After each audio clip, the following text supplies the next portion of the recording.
नमस्कार दोस्तों। आज का वीडियो मेरा उन सभी साथियों के लिए है जो अभी कलरक एलए पीएन जो भी पोस्ट पे अभी लगे हैं, बट उनको कार्य दिया है ई सैलरी से रिलेटेड। तो वो ई सैलरी का अगर कार्य देख रहे हैं तो वो ये वीडियो ज़रूर देखें, क्योंकि आपके सभी डाउट्स इस वीडियो में क्लियर हो जाएंगे। तो दोस्तों, मैं आपको बता दूं, ये मीटिंग हिप्पा द्वारा अभी हाल ही में रखी गई थी और इस मीटिंग में जो ई सैलरी से रिलेटेड जो भी क्वेरीज थी वो उन्होंने क्लियर की है। तो आप ये वीडियो ज़रूर देखें। तो दोस्तों, अगर फिर भी आपकी कोई समस्या रह जाती है तो आप हमें कमेंट बॉक्स में कमेंट कर सकते हैं, हम आपकी हर एक समस्या का समाधान करेंगे। आइए अब चलते हैं हम लाइव मीटिंग में। तो आप सभी को मेरा स्क्रीन शेयर हो रहा है? कोई साथी बताए। यस सर, हो रहा है सर। हो रहा है, थैंक यू सर। हाँ, तो आप सभी देख पा रहे होंगे, ये जो साइट है आपके स्क्रीन पर, ये treasury and account department Haryana financial department की ये साइट है, वेबसाइट है। इस वेबसाइट पर जितने भी फाइनेंशियल से रिलेटेड जितने भी लिंक हैं वो सभी लिंक इस वेब पेज पर अवेलेबल है। मेरी सभी साथियों से रिक्वेस्ट है कि अपना माइक म्यूट रखें ताकि आपको क्लियरली सुनाई देगा और आपको डिस्टर्बेंस नहीं होगी। तो अब ये आप साइट देख पा रहे होंगे, ये वो साइट है जिसके थ्रू आप जितने भी लिंक हैं आपके, जैसे कि इसमें दिया हुआ है ऑनलाइन बजट का, जो आप सभी जितने भी हैं, आप सभी वीडियोज हैं, तो आप सभी देख पा रहे होंगे। जो भी बजट कंट्रोलिंग अथॉरिटी आपको बजट अलोकेट करती है, वो बजट ऑनलाइन बजट से आप इसके अंदर देख सकते हैं इस साइट के द्वारा। यहाँ पर आपके वोचर नंबर है, आपके रिपोर्ट्स हैं, रिपोर्ट आपका एक्सपेंडिचर है, वो सभी डिटेल्स यहाँ से आप देख सकते हैं। दूसरा, इसी के अंदर एक टैब दिया हुआ है ई ग्रास का। ई ग्रास के थ्रू आप जितने भी आपने ट्रेजरी में चालान जमा करने हैं, किसी भी तरह का चालान है, कोई स्कूल की फीस का है, कोई किसी की रिकवरी है, या किसी तरह का भी चालान है, उसको पहले ऑनलाइन जनरेट करना पड़ेगा और ऑनलाइन जनरेट करने के बाद फिर उसको हम बैंक में जमा करवाते हैं। ये ई ग्रास की वो साइट है, इस साइट के द्वारा आप ये चालान जनरेट कर सकते हैं। नेक्स्ट है ई बिलिंग की, जिसके बारे में हम डिस्कस करेंगे। उसके बाद इसके अंदर दिया हुआ है ई पेंशन पोर्टल। ई पेंशन पोर्टल के थ्रू जितने भी आपके पेंशनर हैं, जो भी जितने भी पेंशनर है, वो पेंशनर सभी इस पोर्टल से पे अपने आप को रजिस्टर्ड करके उनके जो पेंशन से रिलेटेड जितनी भी प्रॉब्लम है, उसका पे स्लिप है, सैलरी स्टेटमेंट है, एनुअल सैलरी स्टेटमेंट है, उसका फॉर्म 16 है और 26 एस की डिटेल है, वो सभी डिटेल्स यहाँ से वो अपनी प्रिंट आउट ले सकता है, इंफॉर्मेशन कलेक्ट कर सकता है। नेक्स्ट है इसके अंदर एचआरएमएस का जो कि अभी पहले इसमें कोर्स में होता था, अभी इसको हटा दिया गया है। एचआरएमएस सभी आप लोग जानते हैं कि एचआरएमएस पे जो हमारी सर्विस बुक है, जो हमारी पर्सनल फाइल में जितनी इंफॉर्मेशन है, सर्विस बुक में जितनी इंफॉर्मेशन है, उसकी सर्विस वेरिफिकेशन चार्ट हो, उसका जो फाइनेंशियल एंट्रियां हो और उसके जो फैमिली डिटेल हो, नॉमिनेशन फॉर्म्स हो, वो सभी ऑनलाइन डिजिटलाइज एचआरएमएस के ऊपर कर दिया गया है। तो ये सभी साइटें हैं जिसके थ्रू आप इन सभी साइटों के क्विक लिंक इस treasury and account department Haryana पर अवेलेबल है। तो हम आज डिस्कस करने वाले हैं ई बिलिंग पर। ई बिलिंग वेबसाइट के ऊपर हम यहाँ पर वेब पेज पे जाएंगे। जैसे इसको क्लिक करेंगे, आपके स्क्रीन पर आप देख पा रहे होंगे, ये वो वेबसाइट है जिसके थ्रू हम जितने भी ट्रेजरी से किसी भी तरह का कोई भी बिल जनरेट करना है, वो सभी बिल इस ई बिलिंग हरियाणा से जनरेट होते हैं। यहाँ पर आप देख पा रहे होंगे, इस जगह जो भी है, ये जो यूजर आईडी पासवर्ड है ई बिलिंग का, ये कौन जनरेट करता है? ये आपका जो आपकी बजट कंट्रोलिंग अथॉरिटी, आपने देखा होगा ये ऑनलाइन बजट है। ऑनलाइन बजट पे आप जैसे ही क्लिक करेंगे आपकी जो अथॉरिटी है, जो बीसीओ है, वो अपने इसमें उसके यूजर आईडी पासवर्ड से वह यहाँ पर लॉगिन करेगा। लॉगिन करने के बाद यहाँ पर आप स्क्रीन पर देख पा रहे होंगे, ये वो online budget allocation monitoring and analysing system, ये वो साइट है जिसके द्वारा फर्स्ट टाइम कोई भी डीडीओ हो, कोई जिसको ये न्यू डीडीओ, जैसे कोई प्राइमरी स्कूल है, प्राइमरी स्कूल से मिडिल स्कूल अपग्रेड हुआ है, उसका first time user ID password create करना है, या 2011-12 में जब फर्स्ट टाइम ई सैलरी के लिए यूजर आईडी पासवर्ड क्रिएट किए गए थे, तो वो कहाँ से किए गए थे उनका यहाँ पर आप देख पा रहे होंगे। ये अदर ऑप्शन के अंदर यहाँ पर दिया हुआ है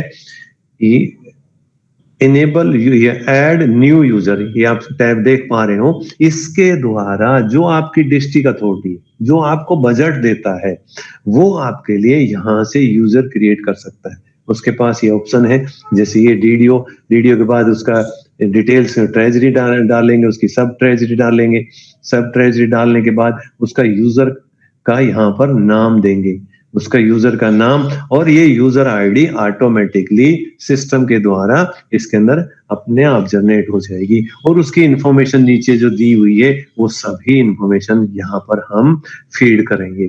ये उसका जो बजट कंट्रोलिंग अथॉरिटी कौन है, ये इसमें से सेलेक्ट करके और इस डाटा को अपडेट करते ही, ये जैसे क्रिएट यूजर करते ही इसके ये यूजर क्रिएट हो जाएगा, और उसका एक पासवर्ड यहाँ पर जनरेट करेंगे। का ये पासवर्ड लिखा हुआ ना, कंफर्म पासवर्ड, ये जो पासवर्ड हम यहाँ पे बनाएंगे वो ही पासवर्ड हम उस डीडीओ को प्रोवाइड करेंगे। वो डीडीओ यहाँ पर वो ई बिलिंग पे जाएगा। ई बिलिंग पे जाने के बाद यहाँ पर आप देख पा रहे होंगे ये लेफ्ट साइड के अंदर ये लॉगिन के लिए विंडो दी हुई है। इसमें इस यूजर आईडी पासवर्ड से चेकर से वो फर्स्ट टाइम लॉगिन करेगा। लॉगिन करते ही यहाँ पर आप देख पा रहे होंगे, इसके अंदर कैप्चा कोड डालते ही ये आपके स्क्रीन पर चेकर का वेब पेज आपके स्क्रीन पर है। इस चेकर के वेब पेज से डीडीओ फर्स्ट टाइम उसको क्या करना होगा, आप नीचे इंस्ट्रक्शन भी देख पा रहे होंगे। इसके अंदर यूजर मैनुअल दिया हुआ है, अदर लिंक्स दिए हुए हैं, ये डाउनलोड लिंक्स दिए हुए हैं, इनके अंदर इंस्ट्रक्शंस दी हुई हैं। जो मैं आपको बताऊंगा वो सभी इंस्ट्रक्शन यहाँ पे नीचे अवेलेबल है। अगर इस टॉपिक के बाद आपको किसी तरह की कोई जानकारी लेनी है या किसी चीज के बारे में जानना है, तो इसमें नीचे ये पीडीएफ फॉर्म में वीडियोस के अंदर ये इसके अंदर अवेलेबल है। यहाँ से आप दोबारा से इसको रिकलेक्ट कर सकते हैं। तो फर्स्ट काम क्या होगा, जैसे ही आपको ये यूजर आईडी पासवर्ड मिला और या कोई भी न्यू बजट आपको वहां से अलोकेशन किया गया, ये जो बजट की साइट है, यहाँ पे पहला तो वो यूजर क्रिएट करके देगा, आपका बीसीओ है, और जैसे ही यूजर क्रिएट करेगा, यूजर क्रिएट करते ही वो आपको बजट अलॉट करेगा। बजट अलॉट किए बगैर आप किसी तरह का कोई प्रोसेस नहीं कर सकते। आप किस स्कीम में एम्प्लॉइज की सैलरी ड्रा करेंगे या कोई भी किसी भी तरह का अदर बिल के अंदर भी किसी भी लेवल पर आप जो भी बिल वहां पे जनरेट करेंगे वो बिल वहां पर शो नहीं होगा। तो ये चीजें आप वहां तभी देख पाएंगे जब तक आपकी जो अथॉरिटी है, ये जो बीसीओ है, जब तक ये आपको बजट नहीं देगा। ये कैसे बजट देगा, आप ये ऑप्शन देख पा रहे होंगे ऑपरेशन के, यहाँ पे लिखा हुआ है बजट अलोकेशन फॉर्म। यहाँ पे जैसे ही क्लिक करेंगे, जिस मद में आपको बजट देना है उसके पास यहाँ पर स्टेट लेवल से यहाँ पे उसके पास बजट आएगा। उसके पास ये स्कीम दी हुई है, रिकरिंग, नॉन रिकरिंग, किस वोटेड, चार्ज्ड, ये स्कीम्स अवेलेबल है। इन स्कीम्स के अंदर से यहाँ पे सिलेक्ट करेगा। सिलेक्ट करने के बाद ये जितने भी यूजर हैं उसके पास जितने भी डीडीओ हैं, सभी आप स्क्रीन पर देख पा रहे होंगे, ये सभी डीडीओ उसके बजट कंट्रोलिंग अथॉरिटी के पास यहाँ पे अवेलेबल होंगे। यहाँ पर जो डीडीओ को उसने अभी तक बजट एलोकेट नहीं किया है, उसको यहाँ से अपडेट करके यहाँ पे जस्ट क्लिक करेगा उस यूजर के सामने, और ये आपके स्क्रीन पर उसमें सैलरी, वेजेस, किस तरह का बजट उसको डिस्ट्रीब्यूट करना है, वो बजट यहाँ पर आपके स्क्रीन पर दिखाई दे रहा है। स्क्रेशिया का है, एनर्जी का है, एलटीसी का है, मेडिकल का है, वो यहाँ पर एडिशनल ये ऐड और विड्रॉल दो ऑप्शन दिए हुए हैं। ये जो ऐड वाले ऑप्शन के अंदर जो जो बजट है इसमें यहाँ पे फीड करेगा वो उस यूजर के अकाउंट में चला जाएगा, और जिस यूजर के पास पहले से बजट है उसको विड्रॉल करना है तो विड्रॉल वाले ऑप्शन में इसको डालेगा, तो वो उतना अमाउंट उस डीडीओ से विड्रॉल हो जाएगा। ये कैप्चा कोड डाल के इसको सेव करते ही यहाँ से आपको बजट दिया जाएगा। बजट देने के बाद आपको एक यूजर आईडी मिल गया, आपको बजट भी मिल गया। अब काम यहाँ पर डीडीओ ने क्या करना है? सबसे पहला काम डीडीओ का होगा, जिस डीडीओ को ये यूजर आईडी पासवर्ड मिला है सबसे पहला उसका काम होगा यूजर ऑपरेशन में जाके एडिट यूजर प्रोफाइल में जाके यहाँ पर जाने के बाद ये सबसे पहला काम होगा, उसने अपनी इंफॉर्मेशन यहाँ पर अपडेट करनी है। यूजर डीडीओ का यूजर आईडी भरना है, उसका डेजिग्नेशन भरना है, उसकी ईमेल आईडी, मोबाइल नंबर और उसका 10 नंबर भरना है। ये सारी डिटेल भरने के बाद इसको अपडेट करेगा। अपडेट करने के बाद ये डाटा, इसका जो फर्स्ट स्टेप था वो कंप्लीट हुआ। अब बारी आती है कि जो उसको बजट मिला है जिस मद में, उस मद के अकॉर्डिंग जितने भी एम्प्लॉइज उसके पास हैं वो एम्प्लॉइज किस किस कैटेगरी के हैं, उसके अंदर पे कमीशन 5th के कितने हैं, 6th के कितने हैं, 7th के कितने हैं, उसके बाद उसके 7th के हैं उनमें से कितने एम्प्लॉइज जीपीएफ के हैं, कितने एम्प्लॉइज एनपीएस के हैं, उसी के अकॉर्डिंग यहाँ पर जनरेट पे बिल कोड के अंदर यहाँ पर जाएगा। अगर कोई मद बदल जाता है, कोई स्कीम बदल जाती है, पहले प्लान में निकलता था अभी नॉन प्लान में हो गया, अरे अभी नॉन प्लान में भी पहले रिक्रीम में था अभी वोटेड में आ गया, चार्टेड में आ गए, किसी तरह का कोई भी एक भी स्कीम चेंज होती है, कोई भी माइनर हेड, मेजर हेड कोई भी चेंज होता है तो उसी के अकॉर्डिंग उसके अंदर बजट आएगा। और बजट आने के बाद यहाँ पर पे बिल कोड जनरेट करेंगे। पे बिल कोड कैसे जनरेट करते हैं?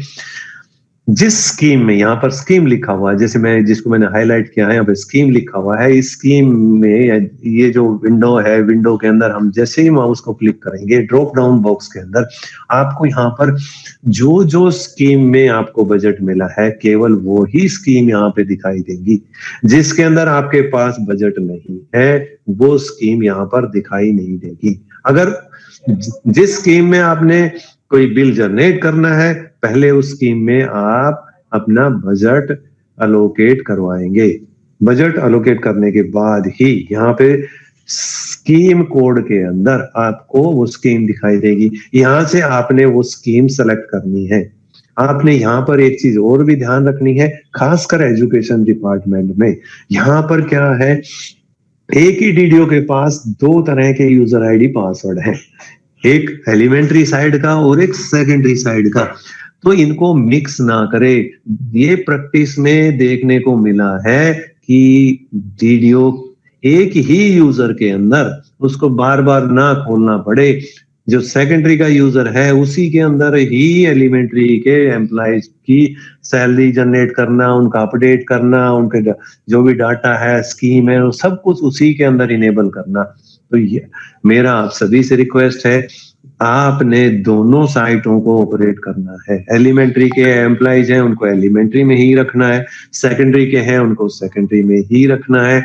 जो बिल, जो स्कीम एलिमेंट्री से रिलेटेड है उसको एलिमेंट्री में इनेबल करना है, जो सेकेंडरी से रिलेटेड है उनको सेकेंडरी में इनेबल करना है।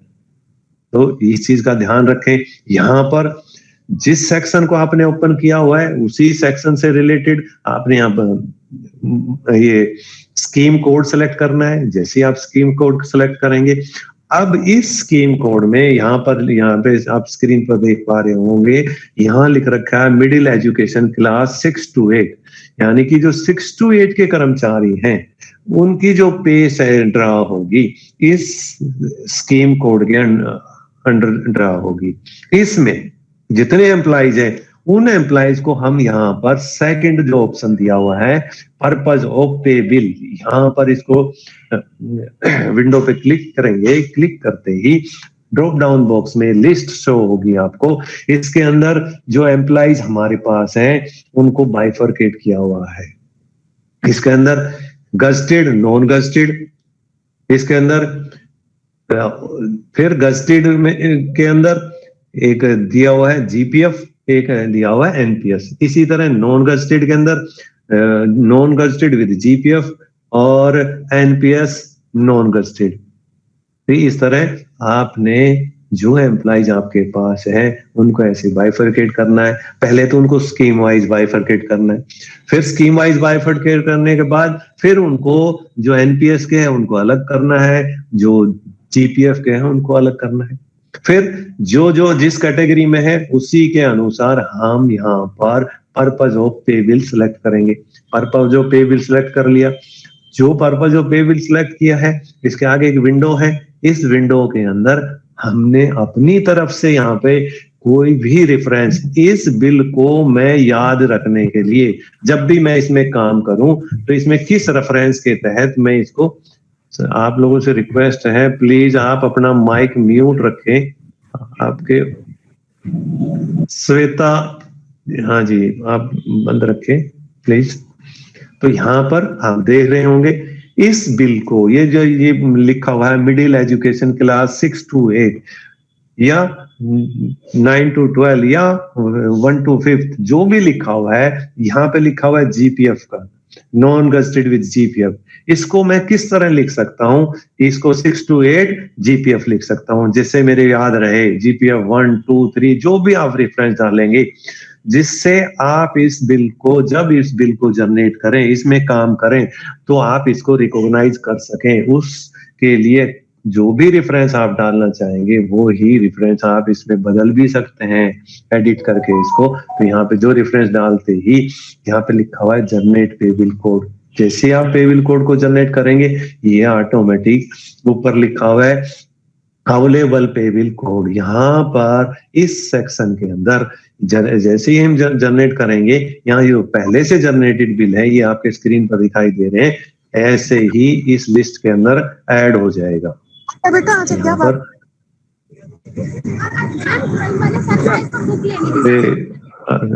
आप सबसे रिक्वेस्ट है प्लीज माइक म्यूट रखें। आप यहाँ पर आप देख पा रहे होंगे जैसे आप ये पे बिल कोड जनरेट करते हैं इस लिस्ट के अंदर अवेलेबल हो जाएगा।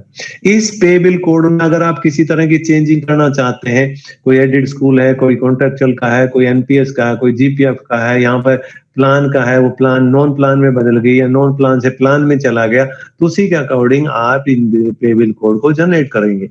जैसे आप इनको जनरेट करेंगे, जनरेट करने के बाद अब इस जैसे ही आपने इनको जनरेट किया, जनरेट करने के बाद अब इस पे बिल कोड के अंदर हमने एम्प्लॉइज को ऐड करना है। अब ये पे बिल कोड जनरेट हो गया। अब बारी आती है सेकंड स्टेप की। फर्स्ट स्टेप हमने किया जनरेट पे बिल कोड। अब सेकंड स्टेप होगा जनरेट पोस्ट। यहाँ पे लिखा हुआ जनरेट पोस्ट। जनरेट पोस्ट के अंदर हमने पहले ही बाइफरकेट कर लिया कि इस पे बिल कोड में कौन सी डेजिग्नेशन हमने ऐड करनी है, और उस डेजिग्नेशन में हमारे पास जो वर्किंग एम्प्लॉइज है वो किस तरह के हैं वो हमने पहले ही डिसाइड कर लिया। उसी के अकॉर्डिंग हमने लिस्ट बना ली। अब इस पे बिल कोड के अंदर अब पहला ऑप्शन है इसके अंदर पे कमीशन। जो एम्प्लॉइज इसके अंदर जिस डेजिग्नेशन को मैं ऐड करने जा रहा हूं उससे रिलेटेड जो एम्प्लॉइज है उसकी जो पे है वो पे कमीशन है, उसका 5th पे कमीशन है या 6th है या 7th है, इसी के अकॉर्डिंग मैं यहाँ सेलेक्ट करूंगा। सेलेक्ट करने के बाद जो डेजिग्नेशन है उसका, वो डेजिग्नेशन इसमें से ड्रॉप डाउन बॉक्स में से सेलेक्ट करूंगा। यहाँ पे जो डेजिग्नेशन आप सेलेक्ट करेंगे वो डेजिग्नेशन आपने कॉमन डेजिग्नेशन नहीं लेना है, जैसे कि मास्टर, जैसे लेक्चरर या पीजीटी या इस तरह का कोई भी जर्नल डेजिग्नेशन नहीं लेना है। डेजिग्नेशन पर्टिकुलर उसी पोस्ट से रिलेटेड डेजिग्नेशन लेना है, जैसा कि PGT English, PGT biology, PGT economics, master science master, math master, C&V drawing teacher, C&V PTI, इस तरह के डेजिग्नेशन लेना है। डेजिग्नेशन जर्नल डेजिग्नेशन नहीं लेना है। कॉमन मास्टर ले लिया, ये पीजीटी ले लिया, लेक्चरर ले लिया, इस तरह का डेजिग्नेशन नहीं लेना है, क्योंकि इसके अंदर आगे ट्रेजरी इसके अंदर ऑब्जेक्शन लगा देती है, और जो हायर अथॉरिटी है उसको इन चीजों को काउंट करने में दिक्कत आती है। मास्टर लिख दिया कि मास्टर वो किस कैटेगरी का, साइंस का मास्टर है, मैथ का है, या एसएस का है, या इंग्लिश का है। तो ये चीजें आपके यहाँ जो पोस्ट सैंक्शन है, जिस डेजिग्नेशन से सैंक्शन है, वही डेजिग्नेशन आपने यहाँ पे लेना है। वो डेजिग्नेशन यहाँ सेलेक्ट करेंगे, और उस डेजिग्नेशन को सेलेक्ट करने के बाद अब उस पे बिल कोड को यहाँ पर सेलेक्ट करेंगे, जो आपने पे बिल कोड जनरेट किया था, उस पे बिल कोड को यहाँ सेलेक्ट करेंगे, और उससे रिलेटेड ही इसके अंदर जो फंक्शन लेवल है उस एम्प्लॉइज का वो लेवल सेलेक्ट करेंगे। लेवल सेलेक्ट करने के लिए बाद उसके ग्रुप सेलेक्ट करेंगे, टेक्निकल, नॉन टेक्निकल, और उसका जो सैंक्शन ऑर्डर है वो सैंक्शन नंबर डालेंगे, नंबर ऑफ पोस्ट, और इस तरह इसको ऐड पोस्ट पे कर देंगे। ऐड पोस्ट पे करते ही ये जो डाटा है ये ऑटोमेटिकली आपके इस टेबल कोड के अंदर ऐड हो गया। इसी तरह यही प्रोसेस आपके जितने भी इस टेबल कोड से रिलेटेड जितने भी डेजिग्नेशन हैं उन सभी को इसमें ऐड करना है। फिर उसके बाद नेक्स्ट यहाँ पे बिल कोड सेलेक्ट करेंगे, उस दूसरे पे बिल कोड में उससे रिलेटेड जो है, जैसे मैंने जीपीएफ का लिया तो जीपीएफ से रिलेटेड जितने भी एम्प्लॉइज है इसमें से 1 से 5 या 6 से 8 या 9 से 12 के उन एम्प्लॉइज को ऐड करेंगे, और फिर उसके बाद एनपीएस के हमने पे बिल कोड जनरेट करे हैं तो उससे रिलेटेड जितने भी एम्प्लॉइज है उनको इसमें ऐड करते चले जाएंगे।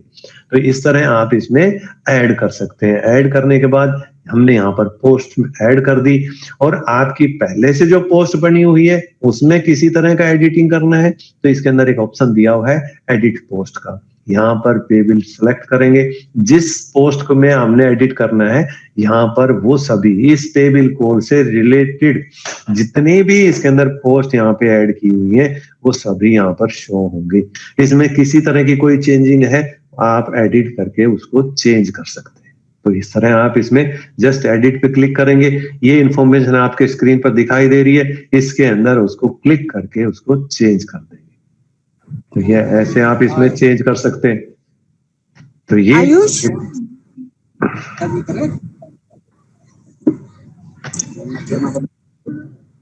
आप सभी से रिक्वेस्ट है प्लीज अपना माइक म्यूट रखें, क्योंकि आपके एक माइक ऑन करने से सभी डिस्टर्ब होते हैं। तो यहाँ पर आप देख पा रहे होंगे मैंने आपके साथ डिस्कस किया कि यहाँ पर एडिट पोस्ट का, अब ये हमने पे बिल कोड जनरेट किया, पोस्ट जनरेट की, और किसी पोस्ट में किसी तरह की चेंजिंग है उसको एडिट करके हमने उसको चेंज किया। अब ये प्रोसेस कंप्लीट हो गया। ये हमारा जो बेसिक स्ट्रक्चर जो जिसके अंदर हमको एम्प्लॉइज को ऐड करना है उनके लिए ये पे बिल कोड का स्ट्रक्चर हमारा तैयार हो गया। अब बारी आती है इसके अंदर जो अभी हम चेकर में काम कर रहे हैं, और इसके बाद हम जाएंगे मेकर में। मेकर के पास हमारे पास उसका पासवर्ड अभी तक नहीं है, तो उसका पासवर्ड बनाने के लिए यहाँ पर चेंज चेकर मेकर पासवर्ड में जाएंगे। यहाँ पे ऑप्शन है, ये चेकर का पासवर्ड चेंज करने के लिए ऑप्शन है, और ये नीचे लिखा हुआ है रीसेट मेकर पासवर्ड। तो यहाँ पर जैसे ही हम मेकर का पासवर्ड यहाँ पे बनाएंगे वो उस पासवर्ड को जब डालेंगे इसके अंदर तो ये मेकर ओपन हो जाएगा। यहाँ पर ये आप स्क्रीन पर देख रहे होंगे, ये यहाँ पर एक लिखा हुआ है इनेबल फॉर ई बिलिंग और इनेबल फॉर ई सैलरी। अगर इन दोनों टैब पे अगर आप क्लिक नहीं करते तो आपका जब मेकर के अंदर लॉग इन करेंगे तो वहां पे एक अदर बिल का ऑप्शन है वो शो नहीं होगा। अगर ऐसी समस्या अगर आपके साथ आती है तो आपने यहाँ पर ये जो टैब दिया हुआ है इन दोनों को आपने इनेबल करना है। जस्ट मैं ये क्लिक करते ही यहाँ हट जाता है, दोबारा से क्लिक करता हूं तो यह टिक मार्क हो जाता है, इनेबल हो जाता है। तो इस तरह आप दोनों टैब को इनेबल कर दें और उसके बाद इसका मेकर का पासवर्ड क्रिएट करें। जैसे आप क्रिएट करेंगे वैसे ही आपका मेकर का पासवर्ड यहाँ क्रिएट हो जाएगा। इस मेकर के पासवर्ड से यूजर आईडी सेम है और पासवर्ड इसके अंदर अलग अलग होगा। यस, इस मेकर के यूजर आईडी पासवर्ड से ये आपके स्क्रीन पर मैंने पहले से ही इसको लॉगिन करके रखा हुआ है। तो इससे यहाँ पर लॉगिन करेंगे। लॉगिन करते ही हमारा फर्स्ट स्टेप होगा, इसके अंदर एक एम्प्लॉइज लिखा हुआ है। एम्प्लॉइज के अंदर सबसे ऊपर लिखा हुआ है यूनिक कोड। यहाँ पर इस ऑप्शन पे हम जाएंगे। इस ऑप्शन पे क्लिक करते ही यहाँ पर 421141 यहाँ पर जस्ट ये एम्प्लॉइज पे फर्स्ट ऑप्शन है यूनिक कोड पे। यूनिक कोड पे क्लिक करते ही ये आपके स्क्रीन पर ये एप्लीकेशन फॉर्म आपके स्क्रीन पर ओपन होगा। ये पे कोड जनरेट करने के लिए एप्लीकेशन फॉर्म जैसे ही ओपन होगा, इसके अंदर आप उस एम्प्लॉइज का नाम डालेंगे, मिडिल नेम, लास्ट नेम डालेंगे।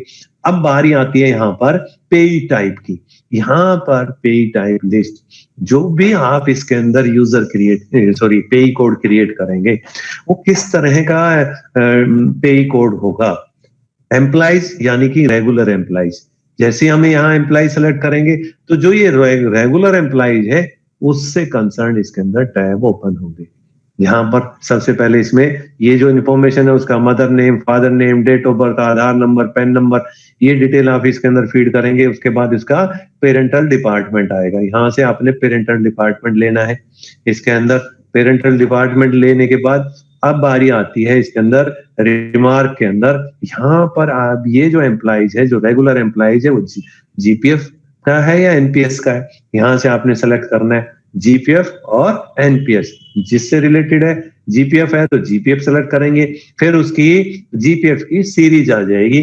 जैसे ही उसको क्लिक करेंगे यहाँ पर ये एजुकेशन से है तो ये HREDU सेलेक्ट करेंगे। एग्रीकल्चर से है ये HRAGRI करेंगे। जिस डिपार्टमेंट से है तो उसी की सीरीज यहाँ पे दिखाई देगी, वो सीरीज सेलेक्ट करेंगे। सीरीज सेलेक्ट करने के लिए बाद यहाँ पर उसके जीपीएफ नंबर या प्राण नंबर ऐड करेंगे। जैसे ही उसको जीपीएफ नंबर, प्राण नंबर ऐड करेंगे यहाँ पर एम्प्लॉइज का नाम आ जाएगा। अगर वो करेक्ट है तो इसको कंफर्म करेंगे, नहीं तो इसको कैंसिल कर देंगे। तो इसी तरह एनपीएस का है, एनपीएस नंबर डालेंगे और उसको भी कंफर्म करेंगे। और नीचे जो बैंक की डिटेल है ये डिटेल उसकी यहाँ पर ऐड करेंगे। तो इस तरह जैसे इसको सेव करेंगे ये रेगुलर एम्प्लॉइज का ये पे कोड जनरेट कर देगा। अगर रेगुलर एम्प्लॉइज नहीं है, अदर एम्प्लॉइज है, कॉन्ट्रेक्चुअल है, ये पार्ट टाइम स्टूडेंट्स है, तो उससे रिलेटेड यहाँ रिमार्क के अंदर यहाँ पर एस ग्रेशिया है, कॉन्ट्रेक्चुअल है, डिड स्कूल से है, स्टूडेंट है, पेंशनर है, इस तरह जिस कैटेगरी का जो एम्प्लॉइज है उसी तरह का इसके अंदर रिमार्क के अंदर जो रिमार्क्स दिए हुए हैं इनमें से ये ऑप्शन सेलेक्ट करेंगे। ऑप्शन सेलेक्ट करते ही यहाँ पर जो ऑप्शन सेलेक्ट करेंगे उसी से रिलेटेड ये इंफॉर्मेशन इसके अंदर ऐड कर देंगे। अगर एम्प्लॉइज इसके अंदर रेगुलर के अलावा थर्ड पार्टी यानी कि आप किसी फर्म को ऑनलाइन पेमेंट करना चाहते हैं, ऑनलाइन पेमेंट करना चाहते हैं तो उस फर्म को भी आप यहाँ पे उसका यूनिक कोड जनरेट कर सकते हैं। यहाँ पे उसको थर्ड पार्टी सेलेक्ट करेंगे और इसकी इंफॉर्मेशन अब यहाँ ऐड करके और इसको सबमिट कर देंगे। जैसे ही ये आप इसके अंदर आपके यहाँ पे 3 टाइप का है, एम्प्लॉइज है, अदर्स है और थर्ड पार्टी है। इनमें से किसी भी तरह का, किसी भी कैटेगरी का एम्प्लॉइज है उसी तरह की इन्फो अंदर ऐड करते चले जाएंगे। यहाँ पर ये जो करंट डेजिग्नेशन है, ये जो डेजिग्नेशन है ये आपने जो पे बिल कोड में आपने डेजिग्नेशन सेलेक्ट किए थे वही डेजिग्नेशन यहाँ पे शो होंगे। तो आपने इन्हीं में से वो डेजिग्नेशन लेना है और इसमें डेजिग्नेशन वही होना चाहिए जो एग्जैक्ट HRMS पे डेजिग्नेशन है, वही लेना चाहिए। नहीं तो जब सैलरी जनरेशन करेंगे तो ये जो डाटा उसकी यहाँ पर ई बिलिंग पर अवेलेबल नहीं होगा। तो इस चीज का आपने ध्यान रखना है। तो ये डाटा यहाँ पर जो भी दिखाई दे रहा है आपको उसकी रिक्रूटमेंट से रिलेटेड है, उसकी सर्विस टाइप है, वो सारी डिटेल यहाँ ऐड करेंगे। ये सब डाटा ऐड करने के बाद आपने ये अपडेट कर देंगे। अपडेट करने के बाद अब नेक्स्ट स्टेप पर ये होगी उसकी जॉब डिटेल। फर्स्ट हमने उसकी एम्प्लॉइज डिटेल फीड की, फिर उसकी जॉब डिटेल फीड की, अब बारी आती है उसकी सैलरी डिटेल की यहाँ पर फीड करने की। यहाँ पर सैलरी डिटेल के अंदर यहाँ पे एम्प्लॉइज ऑटोमेटिकली यहाँ पे आ जाएगा। यहाँ पर जैसे ही एम्प्लॉइज को एडिट सैलरी डिटेल पे जाएंगे, अब ही इस जगह पर आप देख पा रहे होंगे ये फर्स्ट दिया हुआ है इसमें पेबिल कोड। ये जो पेबिल कोड दिया हुआ है इस एम्प्लॉय से रिलेटेड जो डेजिग्नेशन है, जो उसकी पे लेवल है, वो किस पेबिल कोड के अंदर मैंने उसको ऐड किया था, वो ही पेबिल कोड मैं यहाँ पे सिलेक्ट करूंगा। वो पेबिल कोड सिलेक्ट करते ही ये ऑटोमेटिक वो पे स्केल आ जाएगी यहाँ पर है उसका, ये उससे रिलेटेड जो इंफॉर्मेशन है वो सारी इंफॉर्मेशन मैं यहाँ पर ऐड करता हुआ यहाँ चला जाऊंगा। उसकी जो भी इंफॉर्मेशन है, मेडिकल है, उसका HRA क्या मिलना है, किस रेट में मिलना है, उसको कोई और अलाउंसेज है वो क्या मिलने हैं, ये सभी डिटेल्स यहाँ पर ऐड करूंगा। उसके बाद इसके अंदर नीचे ऑप्शन भी दिए हुए हैं, स्टॉप ऑल डिडक्शन, किसी का डिडक्शन स्टॉप करना है तो इसके लिए ये ऑप्शन दिया हुआ है। किसी की सैलरी स्टॉप करनी है, ये ऑल लोन स्टॉप करना है, उसके लिए लोन के लिए ऑप्शन दिया हुआ है। और किसी की सैलरी स्टॉप करनी है उसके लिए सैलरी का ऑप्शन दिया हुआ है। इसमें चेक करते ही उसका मंथ और ईयर फ्रॉम टू डालना पड़ता है, और अगर कोई सस्पेंड है वो सस्पेंड की यहाँ पर डिटेल कितना % है वो भी यहाँ पर डालना पड़ता है। ये सारी चीजें आजकल HRMS के थ्रू होने लग गई, इस पे भरने की जरूरत नहीं है। ऑटोमेटिक जो HRMS से आप जनरेट करेंगे वहां से जो इंफॉर्मेशन सैलरी की यहाँ आएगी वो एज इट इज यहाँ पर अपडेट हो जाती है। तो ये चीजें इसके अंदर आप उसकी बेसिक स्ट्रक्चर यहाँ पर तैयार करेंगे, और ये तैयार करने के बाद ये इसको अपडेट करेंगे। अपडेट करते ही ये डाटा, इसका सेल स्टेटमेंट का डाटा अपडेट हो गया। अब बारी आती है इसके अंदर डिडक्शन की। यहाँ पर जो डिडक्शन की आप देखेंगे, यहाँ पे जैसे डिडक्शन को सिलेक्ट करेंगे इसके अंदर GPF, अगर GPF के कॉलम में अब अगर यहाँ पर हम 0 भरते हैं तो ये ऑटोमेटिक उसकी जो सैलरी का 10% जो अमाउंट है ये उतना एज GPF सब्सक्रिप्शन उसको डिडक्ट कर देगा। इसी की तरह आप जो अमाउंट इसके अंदर भरेंगे वो अमाउंट का इसमें से डिडक्ट कर लेगा। अगर 0 भरते हैं तो उसका जो 10% अमाउंट है वो डिडक्ट कर देगा।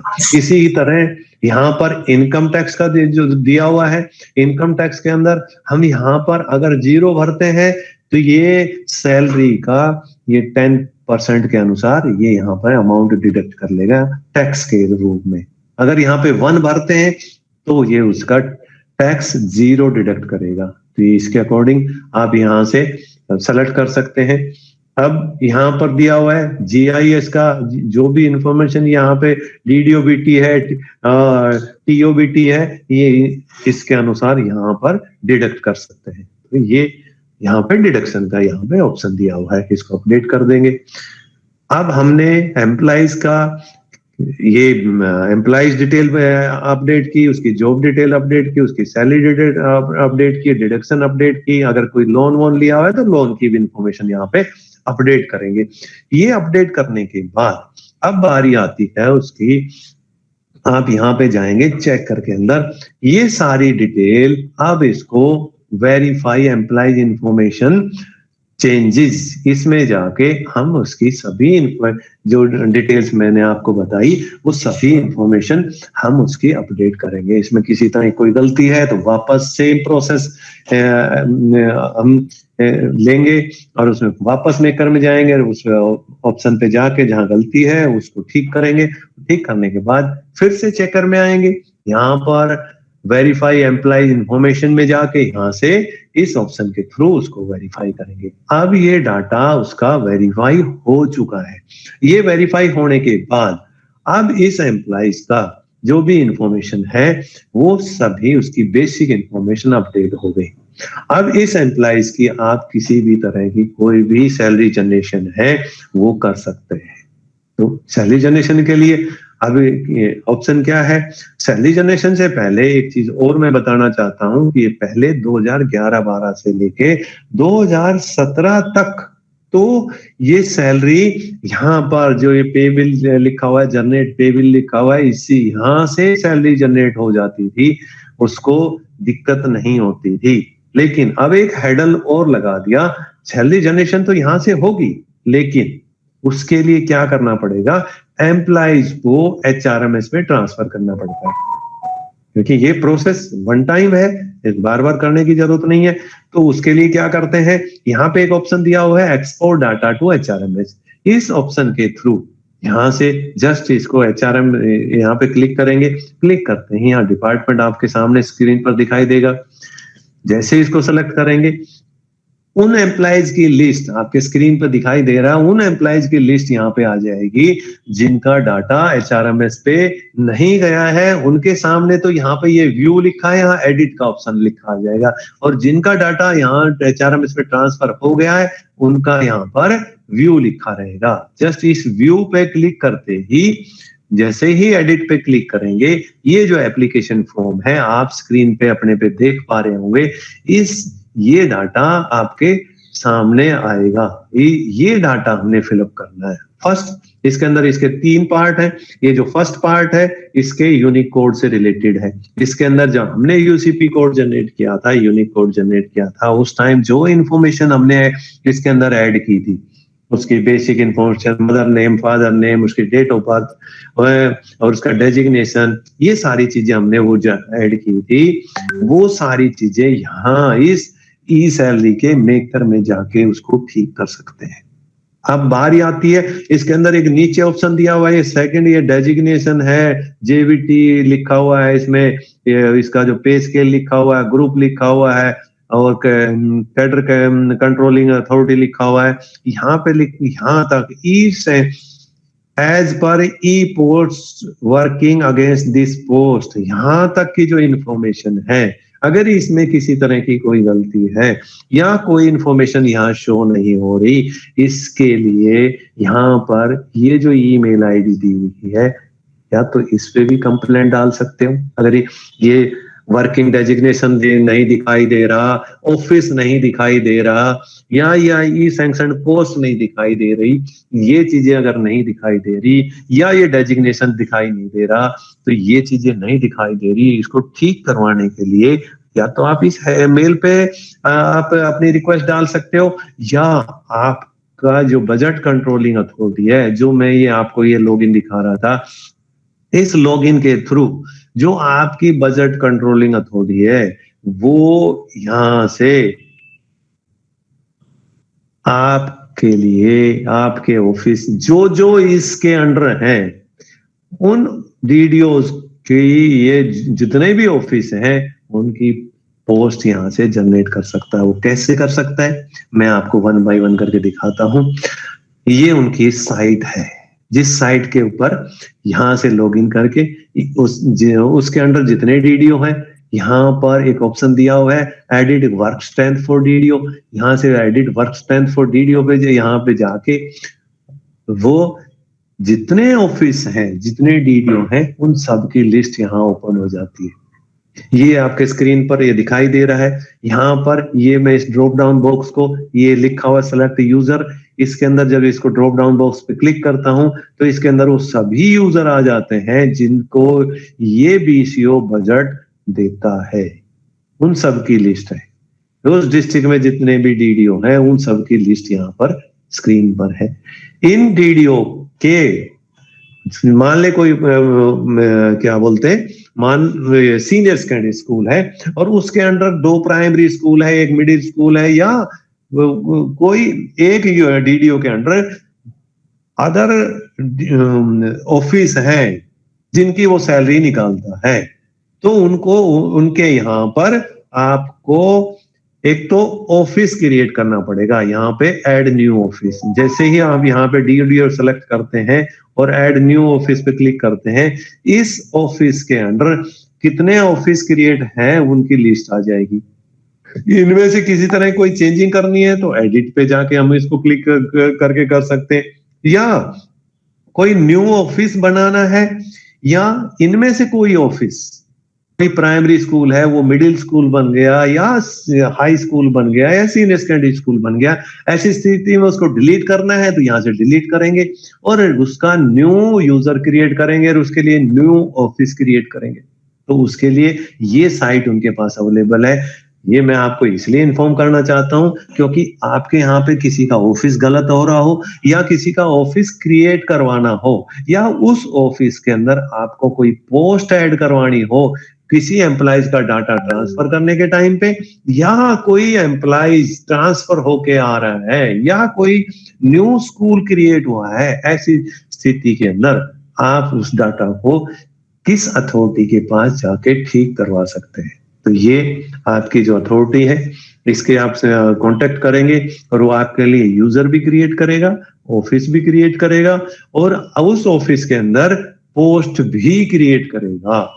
तो यहाँ से ऑफिस क्रिएट कर सकते हैं। इसी तरह यहाँ पे ऐड न्यू पोस्ट लिखा हुआ है या इस यूजर के पास जस्ट इसको क्लिक करते ही यहाँ पर पहले से जो बनी हुई पोस्टें हैं यहाँ पर अवेलेबल है, उनमें से अगर नहीं है तो न्यू क्रिएट कर सकते हैं, अगर है तो वही पोस्ट यहाँ पे सेलेक्ट करेंगे। सेलेक्ट करने के बाद ये सभी ऑफिस ओपन हो जाएंगे और किस ऑफिस में ये पोस्ट देनी है उसके कितनी पोस्ट यहाँ पे हमने सैंक्शन करनी है, नंबर ऑफ पोस्ट यहाँ पे ऐड कर देंगे। तो इस तरह आप इसके अंदर ऐड कर सकते हैं। यहाँ पर पोस्ट ऐड कर दें, फिर सैंक्शन पोस्ट है वो ऐड कर दें। ये आप सभी से रिक्वेस्ट है प्लीज आप बार बार माइक को म्यूट ना करें। ये जीएमएस टीकरी खेरा, हाँ ये चीजें, तो आपसे सभी से रिक्वेस्ट है आप बार बार माइक को म्यूट ना करें। कोई दिक्कत है तो आप बोल सकते हैं। तो आप मैंने आपको दिखाया, यहाँ से आप देख रहे हैं स्क्रीन पर, यहाँ पर जितने ऑफिस दिखाई दे रहे हैं इन ऑफिस में कहाँ कहाँ पोस्ट ऐड करनी है, ये पोस्ट आप यहाँ से ऐड कर सकते हैं और इसको सेव करके अपडेट कर सकते हैं। जैसे ही किसी तरह के चेंजिंग है वो आप करवा कर वापस जो यहाँ पे मैं आपके पास यहाँ पे बता रहा था, ये वो वेब पे एप्लीकेशन फॉर्म है जिसके थ्रू आप एम्प्लॉइज का डाटा यहाँ से भर के इसको HRMS पे ट्रांसफर करेंगे। ये डाटा आपके ई सैंक्शन पोस्ट ठीक हो गई, अभी ये डाटा है फीड करेंगे। अब बारी आती है यहाँ पर जो ये लिखा हुआ है governed by rule service book maintain level ACR maintain level, ये जो डाटा है ये आपका डाटा HRMS के ऊपर अपडेट होगा। वहां पे ये आपने ये जो HRMS की साइट है, ये वेबसाइट है, यहाँ पर आप जाके इस जगह ये वो वेबसाइट है HRMS की जिसके थ्रू आप इस यूजर को जो ये एम्प्लॉइज है इसको यहाँ ट्रांसफर करेंगे। यहाँ ट्रांसफर करने से पहले ये एडमिन लेवल का यूजर आईडी है, इसके अंदर आप एक बार लॉग इन करेंगे एडमिन एज एडमिन लेवल पे, एज एडमिन यहाँ लॉग इन करके यहाँ पर यूजर क्रिएट करेंगे। क्योंकि ये टॉपिक लंबा हो जाएगा, जस्ट मैं ब्रीफली इसमें बताना चाहता हूँ। ये ऐड यूजर से यूजर परमिशन देंगे, डेजिग्नेशन को परमिशन देके यहाँ पर फिर इसको चेकर में जाएंगे और चेकर के अंदर यहाँ पर ये चेकर का है, चेकर का यूजर आईडी पासवर्ड से लॉगिन करेंगे यहाँ पर और उस एम्प्लॉइज को ये परमिशन देने के बाद इस लेवल पर, ये जो लेवल है इस जगह पर, आप स्क्रीन पर देख पा रहे होंगे एम्प्लॉइज, यहाँ ट्रांजैक्शन के अंदर ये एम्प्लॉइज बेसिक इंफॉर्मेशन में यहाँ पर एम्प्लॉइज वहां से ट्रांसफर करते ही आ जाएगा और इसकी सारी डिटेल्स भरने के बाद जब यहाँ फ्यूचर ट्रांजैक्शन में जाके और एम्प्लॉइज की सैलरी जनरेट करेंगे इस ऑप्शन से, जैसे इसको सैलरी जनरेट करेंगे ये एम्प्लॉइज वापस यहाँ पर इस जगह पर चेकर के अंदर नेक्स्ट स्टेप पर, ये मैं आपको ट्रांसफर का वो ऑप्शन बता रहा था, ई सैलरी पर कैसे जाते हैं, ई सैलरी पर से HRMS पे कैसे जाते हैं, वहां से एम्प्लॉइज को जब ट्रांसफर हो गया उस ट्रांसफर को HRMS के थ्रू उसका डाटा पूरा अपडेट करके, अपडेट करने के बाद वहां से उसकी पहले HRMS से सैलरी जनरेट करेंगे। जब HRMS से सैलरी जनरेट हो जाएगी तब यहाँ पर ये जो ऑप्शन है जनरेट पे बिल, इस जगह पर आप यहाँ पर क्लिक करेंगे। क्लिक करते ही ये जो पे बिल कोड है वो सेलेक्ट करेंगे, जो मंथ है वो यहाँ पे सेलेक्ट करेंगे, ईयर यहाँ पे सेलेक्ट करेंगे, और इस जगह ये एक हेडर और दे रखा है ग्रुप का, ग्रुप ए बी सी का। सेलेक्ट करने के बाद यहाँ पर आप नीचे देख पा रहे होंगे, जिसको मैंने हाईलाइट किया हुआ है, इसमें जिन जिन एम्प्लॉइज की हमने एचआरएमएस पे सैलरी जनरेट की है वो एम्प्लॉइज की लिस्ट यहाँ पर शो होगी। जैसे जनरेट पे बिल कोड करेंगे इनकी सैलरी जनरेट हो जाएगी। अब सैलरी जनरेट होने के बाद अब बारी आती है यहाँ पर रिपोर्ट में जाएंगे, रिपोर्ट में पे बिल रिपोर्ट में जाएंगे। यहाँ पे बिल रिपोर्ट में जाने के बाद यहाँ वो पे बिल सेलेक्ट करेंगे जिस पे बिल के हमने अभी जनरेट किया था। यहाँ पे बिल सेलेक्ट करने के बाद अब इस स्क्रीन पर यहाँ लिखा हुआ है पे बिल, जस्ट इसके ऊपर टैब पे क्लिक करेंगे। क्लिक करने के बाद उस पे बिल कोड की यहाँ जनरेट रिपोर्ट निकालेंगे। इसकी यहाँ रिपोर्ट निकालने के बाद इसको चेक करेंगे, सभी डाटा ठीक है, किसी तरह की कोई गलती नहीं है, उसकी सैलरी एज इट इज निकल रही है, उसकी डिडक्शन, उसकी टैक्स, सारी चीजें ठीक है। तो इसके बाद इसका यहाँ से एक प्रिंट आउट ले लेंगे। दूसरा, इसी तरह इसका ट्रेजरी रिपोर्ट निकालेंगे। यहाँ पर treasury report, treasury voucher report same generate करेंगे। जनरेट करने के बाद यहाँ पे एक सैलरी लिखा हुआ है, यहाँ डीए लिखा हुआ है। इसके अंदर, इस कोड के अंदर किसी भी तरह का प्रीवियस एक्सपेंडिचर है उसकी डिटेल इस ऑप्शन के अंदर भरेंगे। इसी तरह डीए का प्रीवियस जो भी एक्सपेंडिचर है उसकी डिटेल भर के इसको ओके कर देंगे। ओके करने के बाद ये पे बिल कोड का फर्स्ट और लास्ट पेज जनरेट हो गया। ये फर्स्ट और लास्ट पेज जनरेट हो गया। अब बारी आती है इसके अंदर जो अदर शेड्यूल्स हैं इस रिपोर्ट के अंदर, वापस इसको दोबारा जाएंगे, उसके अंदर सेम पे बिल सिलेक्ट करेंगे। अब नेक्स्ट टैब पर, यहाँ पर ये फर्स्ट टैब था, सेकंड टैब पर क्लिक करेंगे। इसके अंदर उसका किसी भी तरह का कोई लोन है उससे रिलेटेड वोचर है वो यहाँ पर आप देख सकते हैं। इसी तरह इंटरेस्ट का कोई भी लोन के, हाउस लोन का इंटरेस्ट है, मोटर कार का है, स्कूटर का है, कंप्यूटर का है, अगर इस बिल में है तो उसको भी यहाँ से यहाँ पर प्रिंट लेंगे। उसके बाद बारी आती है मिसलेनियस की। मिसलेनियस के अंदर जीआईएस का है और एनपीएस स्कीम के जो फॉर्म 1 है, फॉर्म 2 है वो है, या इनकम टैक्स का शेड्यूल है, ये सभी इस यहाँ से आप निकाल के एक एक प्रिंट आउट रखेंगे। तो ये इस तरह से सभी को आप यहाँ पर जब तक नहीं करेंगे तो ये नेक्स्ट स्टेप पर आपने पे बिल जनरेट कर दिया। पे बिल जनरेट करने के बाद send data to treasury with digital dongle, यहाँ पे जैसे ही क्लिक करेंगे उस पे बिल कोड को यहाँ पर सेलेक्ट करेंगे जो पे बिल कोड आपने लिया हुआ है। अगर उससे रिलेटेड आपका पे बिल कोड अभी जनरेट किया है तो वो यहाँ पर अवेलेबल होगा इस जगह पर, क्योंकि अभी कोई पे बिल कोड जनरेट नहीं है तो यहाँ पर कोई भी पे बिल दिखाई नहीं दे रहा है। यहाँ पर वो जैसे ही दिखाई देगा आप उस पे बिल को सेलेक्ट करेंगे। अभी कोई भी मेरे पास पे बिल नहीं है जिसके मैं आपको एग्जाम्पल के तौर पे दिखा सकूं। यहाँ पे जैसे ही आप जनरेट करेंगे सेंड पे जाएंगे। सेंड पे जाने के टाइम पर एक ये मेरे पास इसका पीडीएफ पड़ा हुआ है, यहाँ पर ये स्क्रीन पर आप देख पा रहे होंगे। यहाँ से ही मैं डाउनलोड करके आपको दिखा रहा हूँ। ये आपके स्क्रीन पर इस तरह का ये आपके स्क्रीन पर आएगा। जैसे आप इस पे सेलेक्ट करेंगे ये ऑप्शन आप देख पा रहे होंगे। इसको मैं थोड़ा सा बड़ा कर देता हूँ। ये आप देख पा रहे हो इस तरह वो बिल दिखाई देगा। इसके अंदर ये पे bill report, treasury voucher report, इस पे क्लिक करके इसको ओपन करना पड़ेगा। अगर इस बिल्स में कोई सैंक्शन लेटर लगाना है तो उसको सैंक्शन लेटर भी अपलोड करेंगे। और उसके बाद यहाँ पे लिखा हुआ है साइन एंड वेरीफाई, जस्ट इसके ऊपर साइन एंड वेरीफाई पे क्लिक करते ही ये डाटा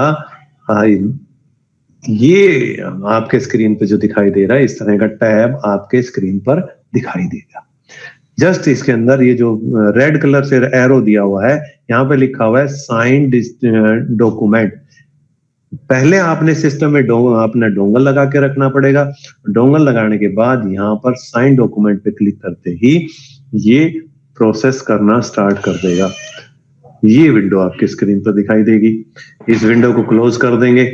अब आप देख पा रहे हैं राइट साइड में कॉर्नर में एक स्क्वायर विंडो ओपन होगी, यहाँ जहां ये एरो से रेड मार्क किया हुआ है, इसमें उस डीडीओ का नाम होगा। उस डीडीओ के नाम पे हम यहाँ पर इसको सिलेक्ट करेंगे। सिलेक्ट करने के बाद ये ओके बटन है, इस पे क्लिक करेंगे।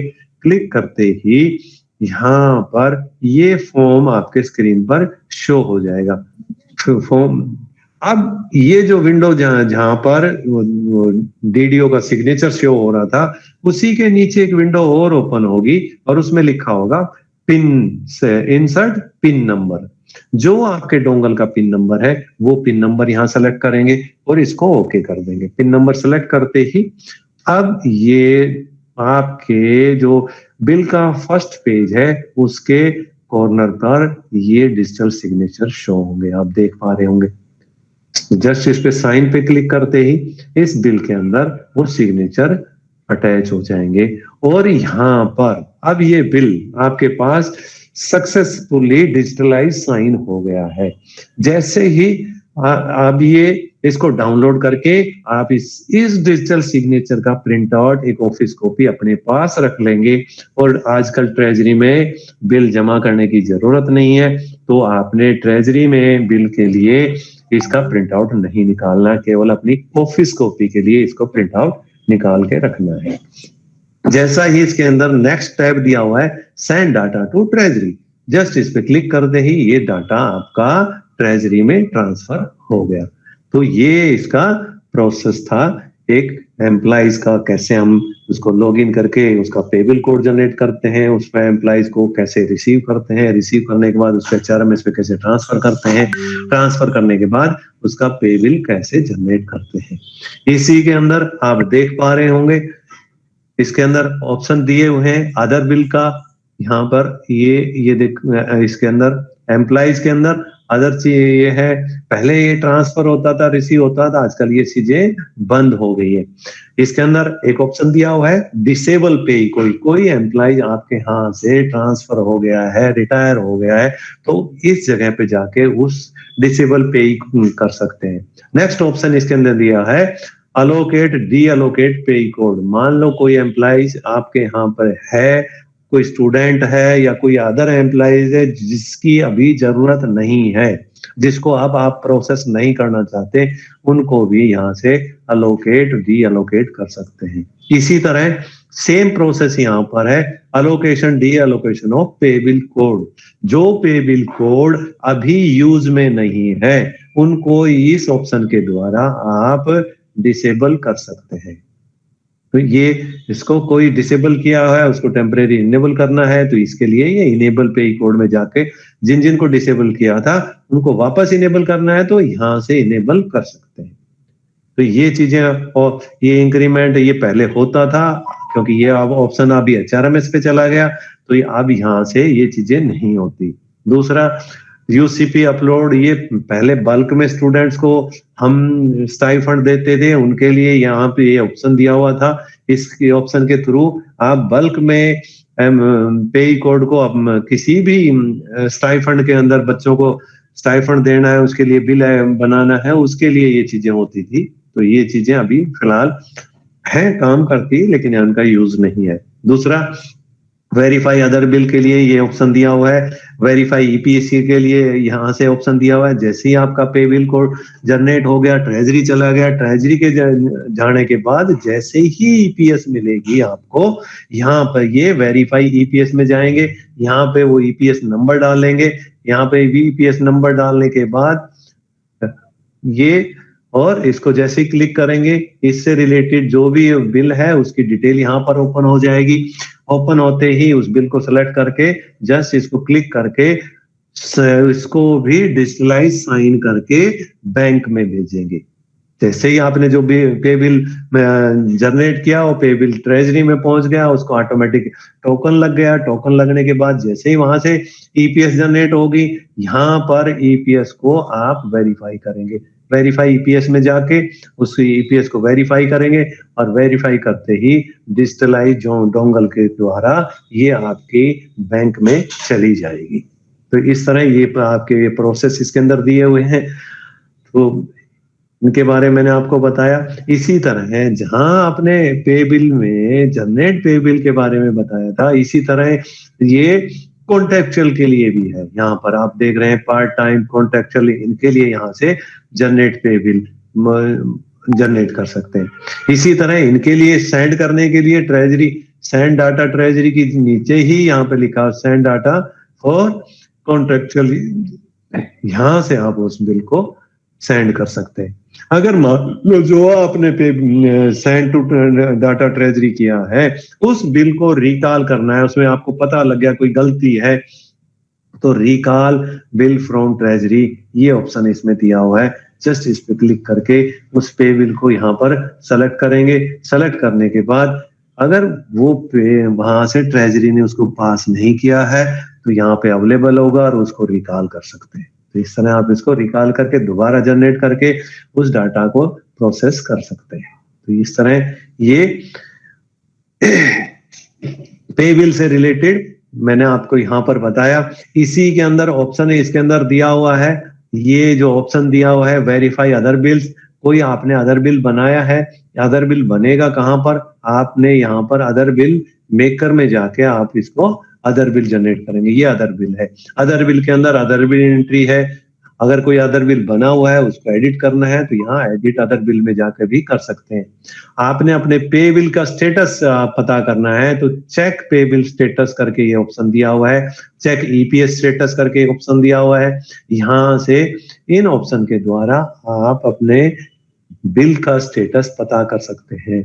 यहाँ पर जस्ट आप लॉगिन करेंगे, इसमें काफी देर होने के लॉग आउट हो जाता है। यहाँ अदर बिल में जाएंगे, अदर बिल में चेक बिल स्टेटस पे जाएंगे, यहाँ पर उसका बिल नंबर डालेंगे। वो जो बिल है जिसका हमने प्रिंट आउट लिया था उसके राइट साइड कॉर्नर पे बिल नंबर होता है, वो पे बिल डालते ही यहाँ पर स्टेटस आ जाएगा आपका, किस स्टेटस उसमें है। इसी तरह आपने अपने ईपीएस का पता करना है तो चेक ईपीएस में जाके यहाँ पर ईपीएस यहाँ पर ऐड करेंगे, जस्ट प्रेस करेंगे, उसके बाद उसकी इंफॉर्मेशन आपके स्क्रीन पे आ जाएगी किस लेवल पर आपकी ईपीएस पेंडिंग है। तो इस तरह ये ऑप्शन इसके अंदर थे। इसी के अंदर जो पे बिल आप जनरेट करते हैं तो यहाँ पर अदर पे बिल एंट्री पे जाएंगे। यहाँ पर ये जो ऑप्शन आपके पास दिए हुए हैं अदर बिल कैसे जनरेट करते हैं, इसके अंदर टीए बिल है, मेडिकल है, जीपीएफ का है, कंटीजेंसी का है, ये सारे इसके अंदर जनरल रिफंड है, ये सारे इसमें ऑप्शन दिए हुए हैं। जो आप जिस तरह का आपने बनाना है उस तरह का पे बिल सेलेक्ट करेंगे और यहाँ पर पे मोड दिया हुआ है, इसके अंदर ईपीएस है, ईपीएस फॉर कैश है, ईपीएस फॉर चेक है। ईपीएस डायरेक्ट ईपीएस बनेगी और आपके बैंक में जाएगी।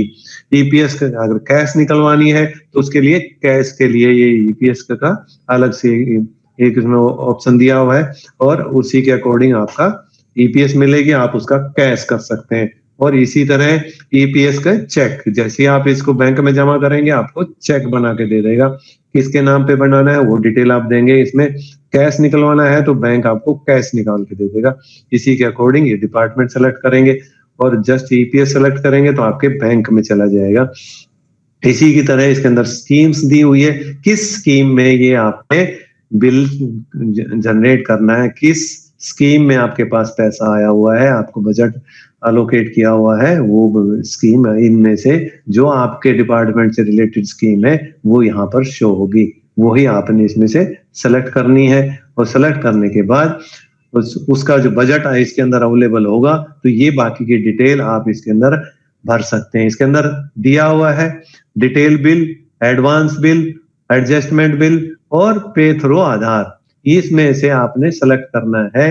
एडवांस डिटेल बिल जो भी आप पैसा निकाल रहे हैं उसके बिल आपके साथ अवेलेबल है, सारी चीजें उसके डिटेल बिल होगा।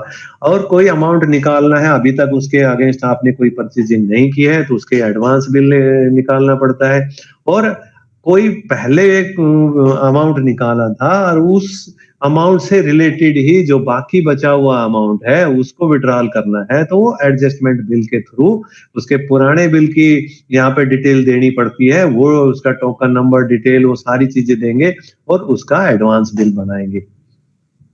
तो इस तरह इसके अंदर ये अदर बिल का है। इसके नेक्स्ट स्टेप के ऊपर जैसे यहाँ से इसको नेक्स्ट स्टेप पे जाएंगे, वहां पर उस एम्प्लॉइज की डिटेल पूछेगा जिस एम्प्लॉइज के जो थर्ड पार्टी है या कोई रेगुलर एम्प्लॉइज है या कोई एसएमसी का खाता क्रिएट किया हुआ है जिसमें ये अमाउंट आपने ट्रांसफर करना है, उसकी डिटेल ये नेक्स्ट स्टेप पर पूछता है। और वो डाटा भरने के बाद इसको भी डिजिटलाइज साइन करके वहां पर चेकर में आपने ऑप्शन देखा होगा कि एक ऑप्शन दिया हुआ है ये वेरीफाई अदर बिल्स, यहां से verify digitalize sign other bill, ये इस ऑप्शन के थ्रू उसको आप अदर बिल को यहाँ से वेरीफाई करेंगे और उसको यहाँ से बिल सेलेक्ट करके इसको सेंड कर देंगे। तो ये प्रोसेस आपको मैंने यहाँ पे बताया। तो अगर आप लोग चाहते हो तो इसी के अंदर यहाँ पर एक ऑप्शन आप सभी के लिए है, सभी डीडीओज के लिए, कि जो आप लोग इनकम टैक्स का जो क्वार्टरली रिटर्न भरते हैं उसका यहाँ पे ऑप्शन दिया हुआ है।